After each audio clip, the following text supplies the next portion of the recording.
তুর্কি সাইপ্রাসের ভিসা পাওয়ার পরে বাংলাদেশ ইমিগ্রেশনে যে প্রবলেমগুলো আপনার ফেস করতে হবে সেগুলো কিন্তু আপনার জেনে রাখা উচিত।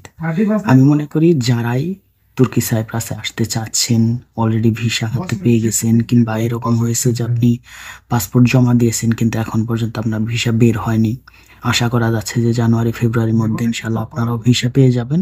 কারণ আমরা যতটুকু শুনতে পাচ্ছি যে জানুয়ারি ফেব্রুয়ারির মাঝামাঝি আবারও উন্মুক্ত হতে যাচ্ছে বাংলাদেশিদের জন্য।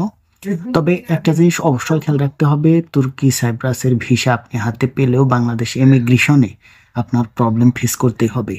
অবশ্যই আপনারা জানেন যে তুর্কি সাইপ্রাসের এম্বাসি বাংলাদেশে না থাকার কারণে আপনার ভিসাটি কিন্তু যতই বৈধ হোক না কেন তারপরেও বাংলাদেশের জন্য অ্যাকচুয়ালি অবৈধ। কারণ যেহেতু কোনো অনুমোদন নেই, অর্থাৎ এম্বাসি নেই বলেই অনুমোদন নেই। তাহলে হয়তো অনেকেই বলতে পারেন, ভাইজান তাহলে এত লোক যায় কেমন করে, কিংবা আমি নিজেই কিভাবে আসলাম।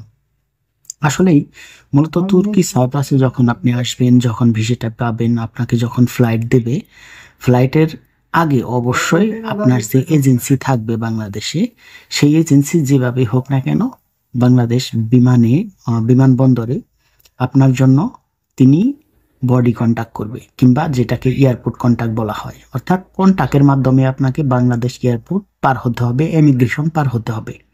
এই বিষয়টা কিন্তু সবারই মাথায় রাখতে হবে যে ইমিগ্রেশনে আপনি যখন যাবেন, যদি আপনার এজেন্সি ভালোভাবে মোটা একটা অ্যামাউন্টের টাকা দিয়ে যদি কন্টাক্ট করে, তাহলে কিন্তু আপনার কোনো প্রবলেমই হবে না, কোনো কিছু প্রশ্নই করবে না। অনেকেই ভয় পান যে হ্যাঁ কি জিজ্ঞেস করে, যদি না যেতে দেয় আমাকে ধরে নেবে কিনা, কিংবা অন্য কোনো জিজ্ঞেস করবে কিনা, আটকে রাখবে কিনা। আসলে এই ধরনের কোনো কিছুই হয় না, আমি নিজেও আসছি।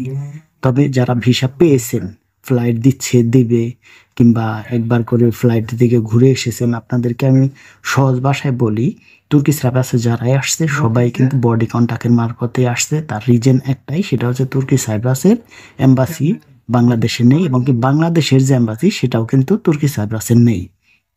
কাজেই যারা আসবেন এই বিষয়টি খেয়াল রাখবেন, যখন ইমিগ্রেশনে যাবেন আপনারা ভয় পাবেন না। আপনার এজেন্সি যেভাবে আপনাকে চলতে বলে ঠিক সেভাবে আপনি চলবেন, অনায়াসেই কিন্তু আপনি আসতে পারবেন। তারপর যে ভিসার যে ওপেনের যে বিষয়টা, অনেকেই বলছে যে জানুয়ারির 15 তারিখে খুলবে কিংবা ফেব্রুয়ারিতে খুলবে। আসলে এই আপডেটটা কিন্তু এখন পর্যন্ত তুর্কি সাইপ্রাসের গভর্নমেন্ট কিংবা তুর্কির গভর্নমেন্ট কিন্তু ক্লিয়ার করেনি, মানে ক্লিয়ার ভাবে কিন্তু অফিসিয়াল ঘোষণা দেয়নি যে 15 তারিখে খুলবে জানুয়ারি নাকি ফেব্রুয়ারি 15 তারিখে খুলবে। তবে গুঞ্জন শোনা যাচ্ছে যে জানুয়ারি কিংবা ফেব্রুয়ারির, অর্থাৎ 2025 সালের জানুয়ারি কিংবা ফেব্রুয়ারিতে খুলবে বাংলাদেশিদের জন্য। আর পাকিস্তানিরা তো মোটামুটি বলা চলে সবসময় আসতে পারে, তবে তাদের জন্য এখন বন্ধ আমি যতটুকু জানি। তো যাই হোক, আবার অনেকেই প্রশ্ন করে থাকেন, ভাইজান তুর্কি সাইপ্রাসে সব ধরনের কাজ পাওয়া যায় কিনা, নাকি শুধু কনস্ট্রাকশনের কাজ।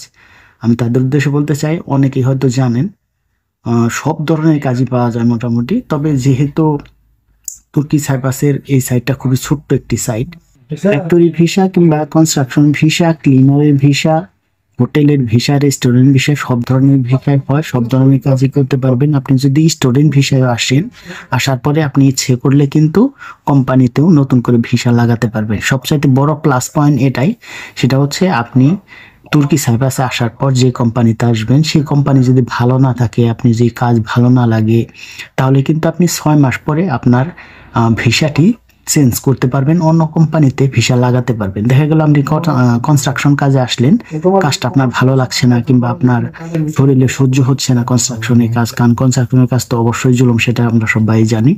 সেক্ষেত্রে কিন্তু আপনি কাজটি চেঞ্জ করে নিতে পারবেন। তো আশা করি বুঝতে পারছেন যে তুর্কি সাইপ্রাসের বর্তমান পরিস্থিতি কি, ভিসা কবে ওপেন হবে। আর যেদিনই আপডেট আসুক অফিসিয়াল ভাবে, অবশ্যই আপনারা আমার এই চ্যানেলে পেয়ে যাবেন। তো যারা যারা চ্যানেলে নতুন আছেন অবশ্যই চ্যানেলটি সাবস্ক্রাইব করবেন। Thank you.